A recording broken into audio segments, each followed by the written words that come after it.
જે છે તેમાં કોન્ટ્રાક્ટમાં અધિકારીઓ એમના માનીતા એજન્સીને જે કોન્ટ્રાક્ટ આપે છે અને હવે એવું બી લખ્યું છે, એમાં ઉલ્લેખ કર્યું છે કે નેતાઓને જનતાની સેવાના બદલે કોન્ટ્રાક્ટના કામોમાં વધુ રસ છે. એ બાબતે તમે શું કહેશો? હું મનસુખભાઈ વસાવાની વાત સાથે સહમત છું, એમને અભિનંદન આપું છું. પણ મનસુખભાઈ, તમારી સરકાર છે ગુજરાતમાં, તમે અહીંના સાંસદ છો, તો કયા નેતાઓ ના ઈશારે આ બધું થાય છે એને ખુલ્લા પાડો.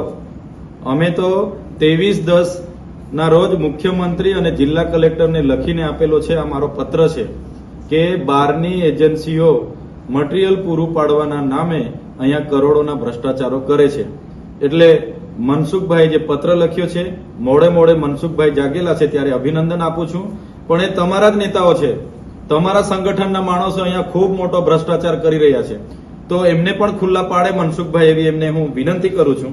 આજે અમારા ડેડિયાપાડા વિસ્તારના સરપંચોએ આવેદનપત્ર આપ્યું, એમાં બધાએ સહી સિક્કા કર્યા છે કે અમને બહારની એજન્સી નથી જોઈતી, અમે જાતે જ એજન્સી તરીકે અમલીકરણ સંસ્થા તરીકે પાત્રતા ધરાવીએ છીએ, જીએસટી નંબરો તમામ પંચાયતો પર છે, તો કેમ પંચાયતોને ડાયરેક્ટ એજન્સી તરીકે કામ આપવામાં નથી આવતું?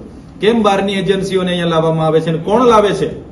ભાજપના ચૂંટાયેલા પદાધિકારીઓ લાવે છે, ભાજપના સંગઠનના લોકો લાવે છે કે કોણ લાવે છે? એ પ્રશ્ન અહીં ઉપસ્થિત થાય છે. અને સંગઠનના લોકો અહીંયા બહારની એજન્સી લાવીને કરોડોના ભ્રષ્ટાચારો કરે છે. સાથે સાથે અમારે આ જિલ્લા સંકલનમાં મનરેગામાં મેં પૂછ્યું કે ગયા વખતે ડેડિયાપાડામાં 22 કરોડના બિલો ચૂકવવામાં આવ્યા, વીએમ પટેલ કરીને એજન્સી હતી એને, તો એ બિલો કયા વાઉચરોના આધારે, ક્યાંથી મટીરીયલ નાખ્યું, એની રોયલ્ટી બિલ કાં છે, જીએસટી બિલ કાં છે? કોઈ વહીવટી તંત્ર પર એના બિલ નથી. એમણે કીધું કે એ બિલો અમે એજન્સી પાસે હશે, તો બિલો વગર પેમેન્ટ 22 કરોડનું તમે કઈ રીતના ચૂકવી શકો? આ એ સરકારી અધિકારીનો જવાબ છે. એટલે પોતાની સરકારમાં 60 ટર્મના સાંસદનું કોઈ માનતું ના હોય તો તમે વિચારો કે અહીંયા કઈ હદે અધિકારી રાજ ચાલતું હશે અને કયા નેતાઓ ના ઈશારે અહીંયા આટલા બધા કૌભાંડો થાય છે. અમે આવનારા દિવસોમાં એ બાબતને લઈને પણ ખૂબ મોટું આંદોલન કરીશું અને કયા નેતાઓ છે એમને પણ અમે ખુલ્લા પાડીશું.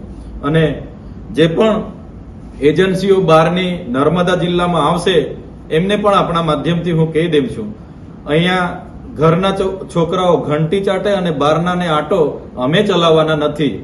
લોકલ એજન્સી હશે, મારી ડેડિયાપાડાની કે શાકબારાની, એ કોઈ પણ હશે તો કરવા દઈશું. બહારના એક પણ જણને ડેડિયાપાડામાં હું કામ કરવા દઈશ નહીં. આ ચોખ્ખી મારી ચેતવણી છે. અને જે પણ નેતાઓ હશે, એ મિનિસ્ટર હશે, સાંસદ હશે કે સરકારના કે કેન્દ્રના જે પણ હશે, એની સાથે અમે લડી લઈશું. પણ બહારના એક પણ વ્યક્તિને ડેડિયાપાડા શાકબારામાં આવા બોગસ બિલો મૂકીને કરોડો રૂપિયાનો ભ્રષ્ટાચાર અમે કરવા દેવાના નથી.